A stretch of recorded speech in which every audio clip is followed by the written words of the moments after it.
বোমা, বোমা। জি মা বলেন। কই তুমি এদিকে আসো। আচ্ছা ঠিক আছে মা। এখানে একটু বসো বাবা। কিসের জন্য মা ডাকতেছেন?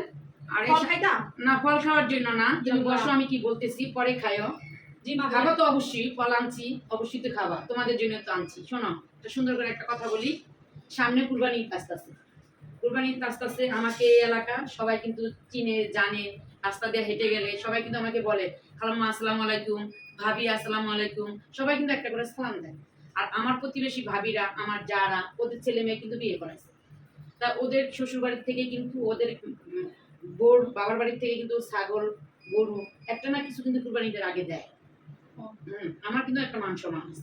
জি মা। তারপরে ওইটা ব্যাপার হলো যে তোমার বাবা মারা অবশ্যই তুমি বলবা, জানো আমার শাশুড়ি একটা মান সম্মান আছে। জি মা। এরা জানো অবশ্যই কুরবানিদের 2 দিন আগে তোমার জন্য যেন একটা গরু পাঠায়।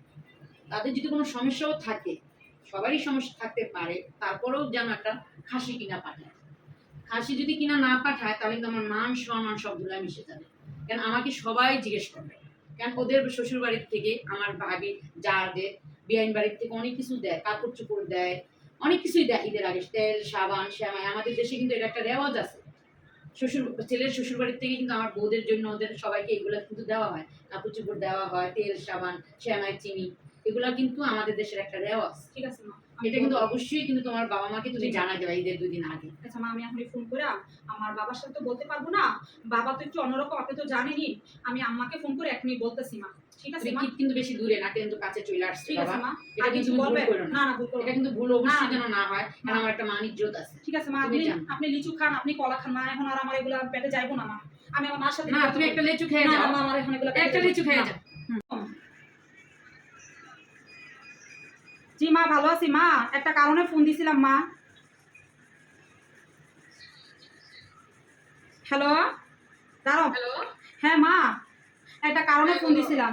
আমার শাশুড়ি একটু আগে আমার ডাইকা বলছে কি মা জানেন, বলছে যে কুরবানি ঈদ আর বেশি দিন বাকি নাই, তুমি তোমার বাবাকে বা মাকে বলো আমাদের বাসায় গরু বা খাসি পাঠাইতে।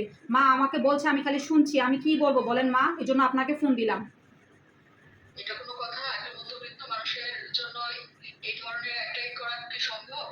মা আমি কি বলবো বলেন, আমি তো নতুন বউ, কোনো কথাও বলতে পারি না। শাশুড়ির মুখের উপর তার নাকি মান সম্মানই চলে যাবে আমার বাবা যদি তাকে গরু বা খাসি না পাঠায়। মা এটা তো তোমাকেই দেখতে হবে। তোমাকেই দেখতে হবে। তাদেরকে বুঝিয়ে বলো, আসলে এটা ঠিক না।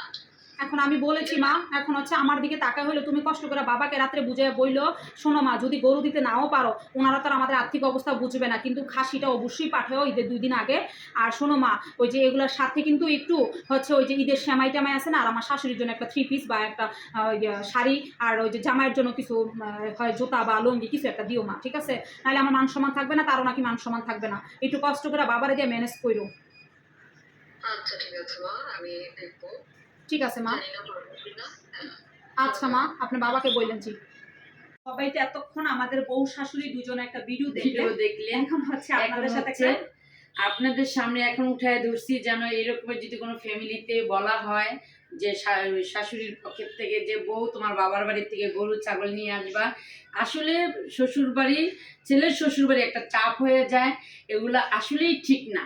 এই জন্য আমরা এই ভিডিওটা করে ধরলাম। কারণ কি আপনি গরু কুরবানি করতেছেন, একটা পশু কুরবানি করতেছেন, ঠিক আছে, এটা আল্লাহ তাআলা নিয়ত দিয়ে দিয়েছে আমাদের, আমরা করতেছি নিয়ম। কিন্তু এতে যদি আপনি একটা ফ্যামিলিতে বারবার চান, ফ্যামিলির জন্য এটা অনেক বড় চাপ। ফ্যামিলির জন্য একটা ওখানে মনে একটা কোরবানির মতো হয়ে যায়, সবাই আর্থিক এক রকমের না, সবাই আর্থিক নিয়ে অনেক ঝামেলা আছে বর্তমান। এরকমের যেন কেউ না করে।